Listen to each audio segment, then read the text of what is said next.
So the English word ablution is washing part of the body or all of the body, and may refer to a religious washing. That is, it doesn't have to be a religious washing, and it doesn't have to be all of the body. It is called in Arabic wudu. Wudu comes from the word wada'ah. Wada'ah means beauty. Wada'ah is beauty. Rajulun wadi. If a man is wadi, it means he's jamil. And if a woman is wadi'ah, it means she is jamila. It is called in Arabic wudu, which is religiously defined as the washing of specific organs with an intention. Wudu is the washing of specific organs with an intention. It is one of the conditions of the prayer. The religious definitions of condition and prayer have already been presented. So wudu is a condition for prayer. That means it's not part of the prayer, but it is needed for the validity of the prayer. Remember also, because often it's not mentioned, that a condition has to last throughout the deed. So a condition is something that's not part of the deed, and without it the deed is not valid, and it must last throughout the deed. So if a person lost his wudu before he finished his prayer is invalidated. So it, meaning wudu, is one of the conditions of prayer. Although it is a condition of prayer, it is an independent act of worship, and in fact is recommended to be repeated often, even for other than the prayer. Can we think of, let's say, 5 cases when it's recommended to make wudu? 5 cases? I'll start from 10 seconds. Every time you give me one, we'll take it back. 10, 9. Before sleeping, that's 1. Reciting the Quran, that's 2. 9, 8, 7, 6, 5. When you lose wudu, that's correct. 10, 9. When angry, that's correct. Now, also when you're making a ghusl, right? Isn't it sunnah to make wudu when you make ghusl? That's 5, mashallah. Also, if you're junub and you're not taking a ghusl yet, like if a Muslim couple enjoyed each other and then they were both junub and they're not going to take a ghusl yet, or one of them is not going to take a ghusl yet, then it's sunnah for the junub person to at least make wudu to lighten his impurity. Junub means the person needs to take a ghusl, like he had sexual intercourse or had an ejaculation. So, it is an independent act of worship, the wudu, and in fact is recommended to be repeated often. Even if you didn't lose your wudu, it's sunnah to make wudu on top of the wudu as long as you've used that wudu to pray. Don't make a wudu on top of another wudu if you have not used the first one to pray a prayer. If you have, then it's sunnah for you to make wudu on top of wudu. Thus, the wudu has its own integrals and conditions. The wudu itself is a condition for prayer, but it's an independent act of worship, so it has its own integrals and its own conditions. Also, the definition of integral has already been presented, so then we've already defined integral. So please tell me, what is an integral in 10 seconds? 10, 9, 8, 7, 6, 5, 4, 3. An obligation that is part of the deed. Okay, if you want to say it, the integral is a part of the deed. is a part of the deed without which the deed is invalid.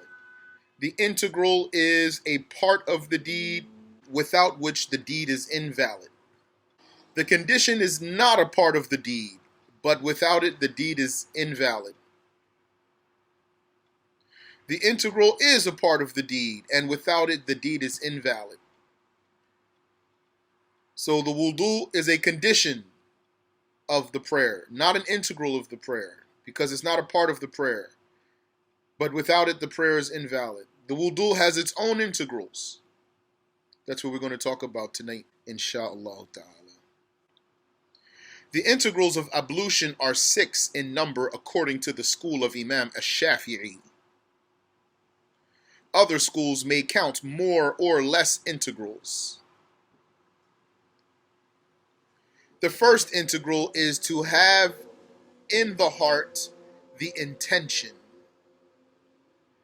It is called in Arabic niyyah. To Ash-Shafi'i, it is the aim to do a deed while that aim is simultaneously existing with the initiation of that deed. While that aim, that goal is simultaneously existing with the actual physical commencement, the physical initiation of that deed. Thus, if one has made a goal to do a deed and has yet to actually commence that deed, like he said, I'm going to put money in the bank, for example. So he didn't leave out his house and go to the bank yet. So, but in his heart, he wants to do it. He said, I'm determined. I will do it. But he's not doing it now, yet. Then this is not the valid niyyah in the Shafi'i school. Rather, this is called azm, determination. In the Shafi'i school, the azm is not enough for the validity of your deed. According to a Shafi'i, if you want to pray or pay zakah or something else, it's not enough to have an azm. Like if you're walking down the steps to go make wudu. That's what you want to do. You want to make wudu. That's why you're walking there. According to Ash-Shafi'i, whatever is in your heart at this time, while you are, this thing that's in your heart that's driving you to go make wudu, that's not enough. Furthermore, the intention does not have to be stated verbally. If one uttered the words of an intention while his heart was truly devoid of an intention, so he said it with his tongue and his heart is empty of that, his worship is not valid, whatever worship it might be. On the other hand, if one made the intention in his heart without uttering it, this is sufficient because the place of the intention is the heart, not the tongue.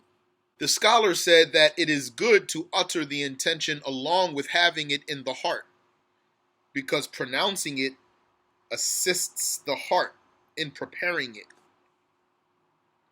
They said it's good to utter the intention with the tongue because it assists the heart. In general, one must have a valid intention for wudu, such as the intention of purification for prayer. That's a valid intention. The person goes to the water, brings the water. When he puts the water on his face, he says, now I'm making purification for prayer. That's a valid intention. Or the mere intention of wudu, like when the water is, he's applying the water to his face and in his heart he's saying, now I'm making wudu. That's fine. Even if he does not intend the obligatory wudu, even if he didn't say in his heart, now I'm making obligatory wudu. He only said wudu. And don't misunderstand me. It's not a condition that in his heart he says, now I do, now I say, now I intend. Like if when the water touches his face, in his heart he says wudu, for example, in his heart. Like in one moment he has the intention of a valid intention for wudu. Now that's for wudu. Don't assume that about other cases. When it comes to the ghusl, if it's obligatory, you need to specify the obligatory ghusl. Or the intention to lift the minor religious impurity, the minor religious or ritual impurity, which will be clarified shortly. Meaning, The intention to lift the impurity that's in your organs, that impurity that prevents you from praying. So that impurity is, in this case, the minor impurity, because you only need wudu, you don't need ghusl. So if in your heart you had the intention to lift the minor religious impurity, that's sufficient. Or to intend to make permissible something that requires wudu, such as touching the Quran. Even if you're not touching the Quran, while the water's touching your face, you had such an intention. Or any equivalent intention, such as making prayer permissible. Since the intention must be with the commencement of the deed, one must make it when the water first touches the face, i.e., upon performing the first outward integral.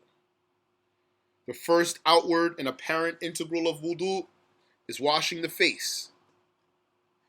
So, since the intention has to be with the commencement of the deed, then in the case of wudu, the intention has to be with the washing of the face, when the water first touches the face. However, this detail is not a condition according to all scholars. For example, Imam Malik, may Allah have mercy on him, said that it is valid enough if the intention precedes, i.e., comes before washing the face by a short time. The author said, the second integral is to wash, i.e., to make water flow over the whole entire apparent face.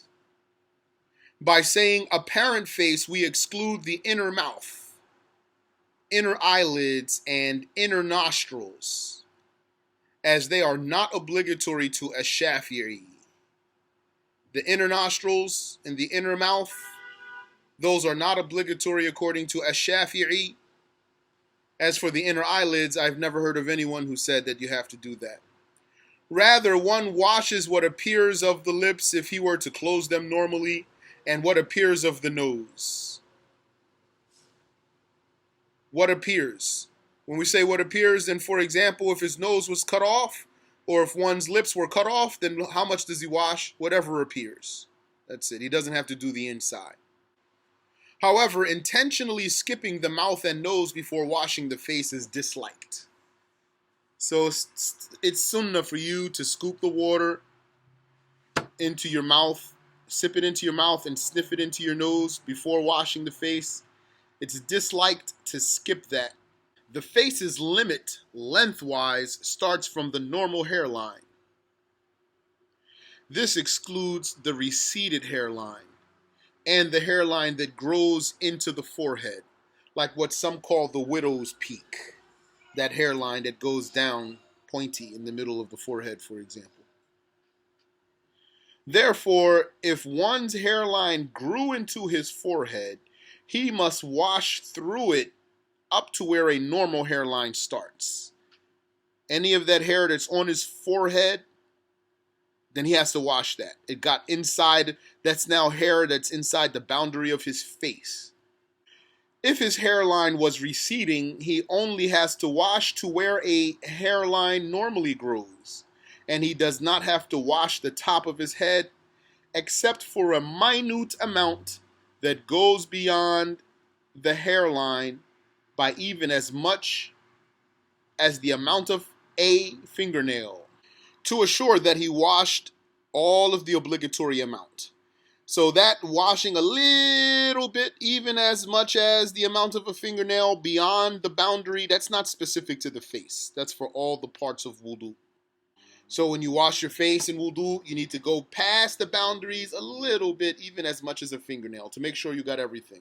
When you do your arms and your elbows, go past your elbows a little bit. When you do your ankles, go past your ankles a little bit. At least it's sunnah to do a lot, actually. It's sunnah, you can wash all the way up to your shoulders and all the way up to your knees when you make wudu. So it doesn't have to be just a little bit, but it's obligatory to add a little bit to make sure you got everything. The face's length extends to the chin, which is the merger of the jawbones. The chin is where the jawbones fuse together.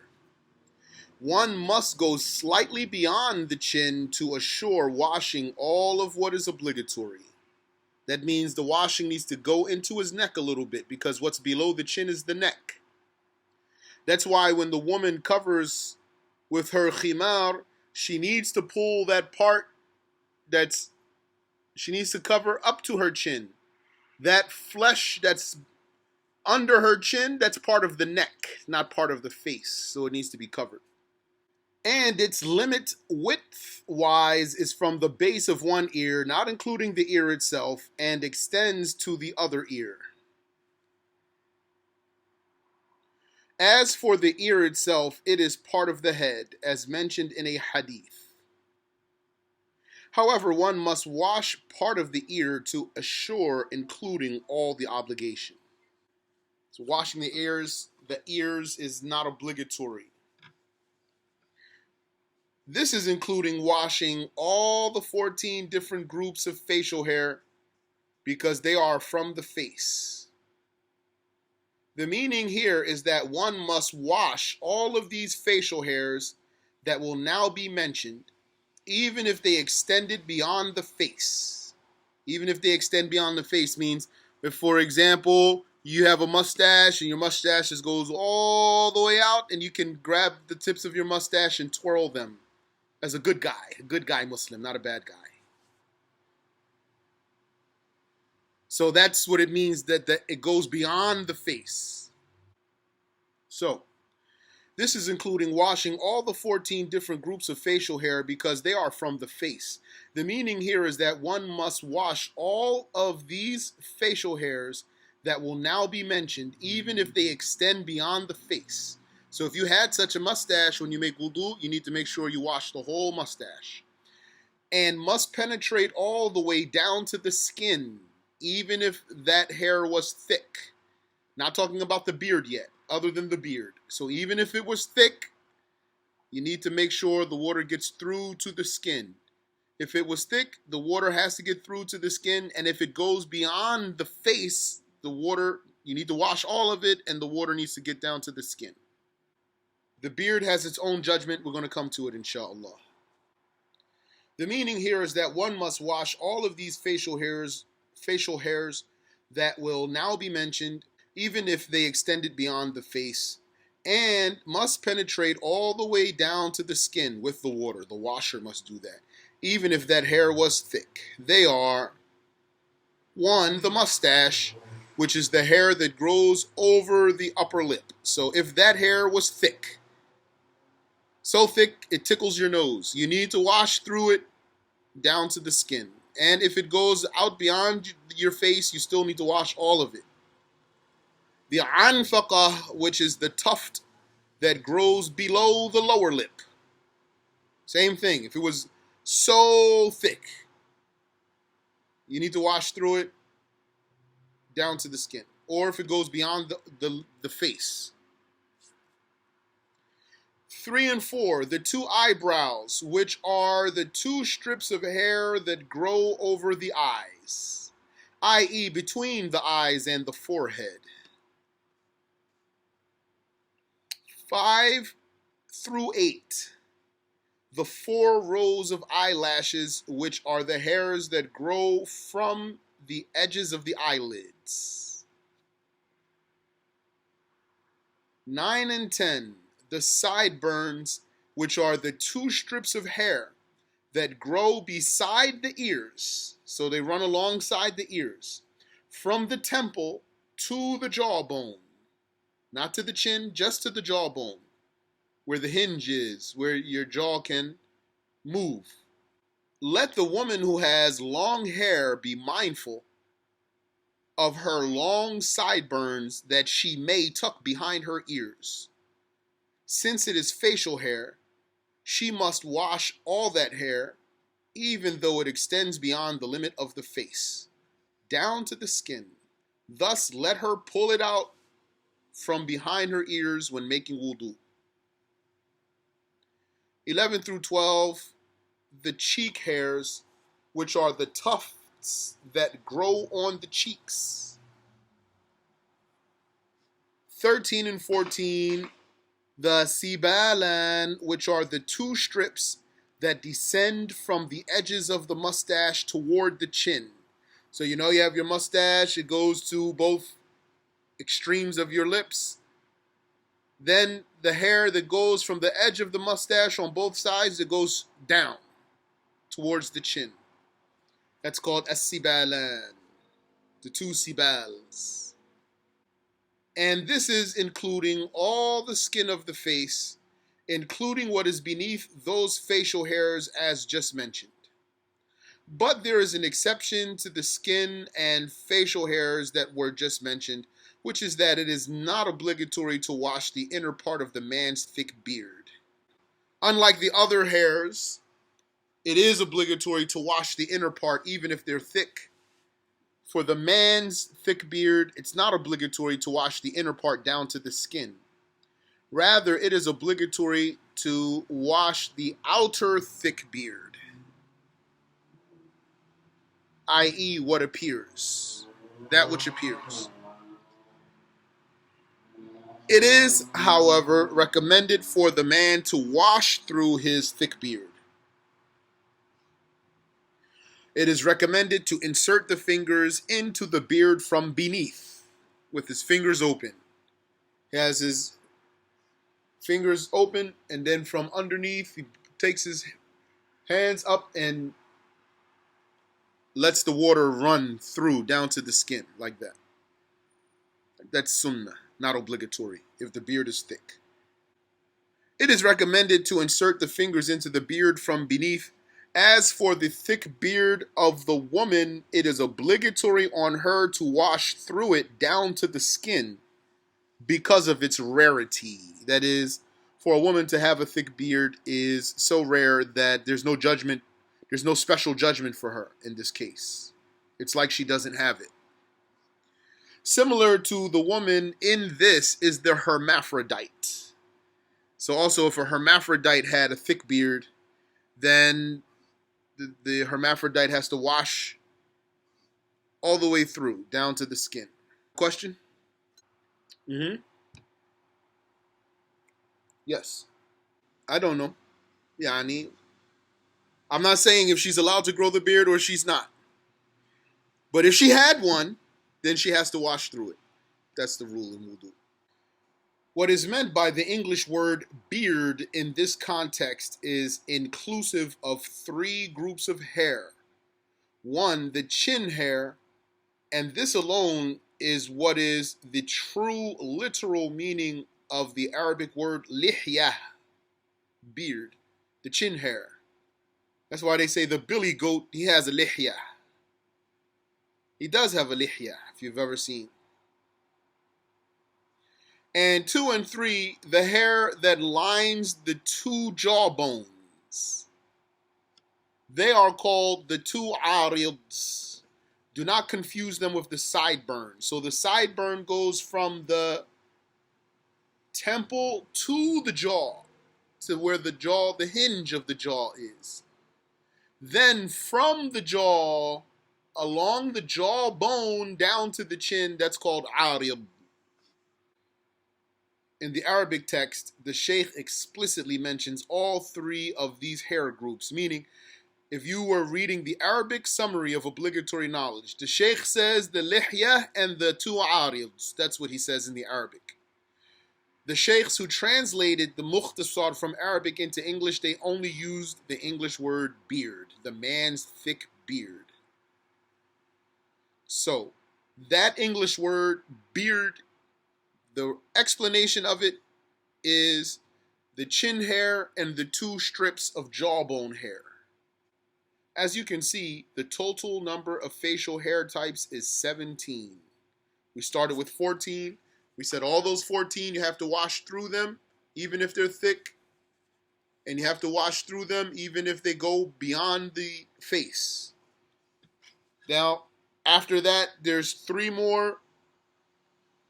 You have to wash through them as long as they're not thick. If they are thick, then you can wash over them. Not wipe them, wash over them. That means let the water flow over them. The synopsis, that means the summary, is that it is obligatory to wash through all of them, all those facial hairs, except for 3. The chin hair and the jawbone hair, under the condition that they are thick on a man. If that chin and jawbone hair is thick on a man, then it's not a condition to wash through it. If it's not thick, you have to wash through it. And if it is thick but not on a man, then it has to be washed through. Water must penetrate the other 14 facial hairs, even if they are thick. The thick beard is the beard through which the skin cannot be seen at a normal conversation distance.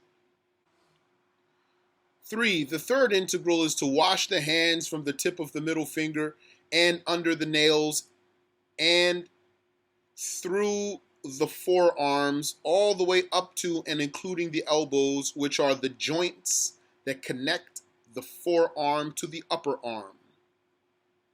Whoever is missing elbows must estimate where they would be and then wash that amount of his arms.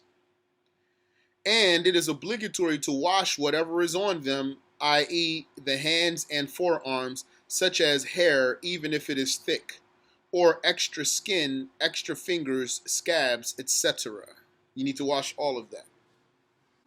The fourth integral is to wet wipe and not to wash the head, although washing it is valid but not recommended. Or, i.e., and it is valid to wipe merely a part of it, i.e. the head. It is even valid if it, i.e. that wiped part, is only a piece of one hair. That is valid as long as that hair naturally falls within the boundary of the head, which is from the normal hairline to the occiput. The head is from the normal hairline to the occiput. So if that hair falls inside by itself naturally within the boundaries of the head, then you can wipe on that hair. As for any hair that naturally falls outside of the boundary of the head, such as bangs, so that's the hair that's hanging over your forehead, such as bangs over the forehead or hair that rests upon the shoulders, it is not valid to solely wipe that amount that is outside of the boundary of the head. Thus, it is known that there are 2 types of organs in wudu. After knowing this case, we know that there are 2 types of organs in wudu, washed and wiped. One type of organ when making wudu is washed and another type is wiped. Al-maghsul is what is washed, and al-mamsuh is what is wiped. The 5th integral is to wash the feet, including the ankles, which are the 2 protruding bones between the foot and the shin. That's the ankles, the 2 protruding bones between the foot and the shin. Each foot has 2 ankles. Or else, i.e., in the case of the foot, one has the option to wet wipe the foot gear. Therefore, washing the feet is not obligatory if one has what are called khufs on his feet.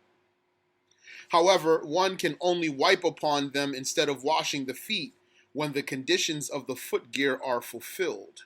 If they are not fulfilled, then one must wash his feet. Bi-idhnillahi ta'ala, we'll continue this next week. We'll talk about the khufs. We'll talk about the last integral of wudu, which is keeping the order, which is very simple. And then, inshallah, we'll continue on and talk about the invalidators of wudu.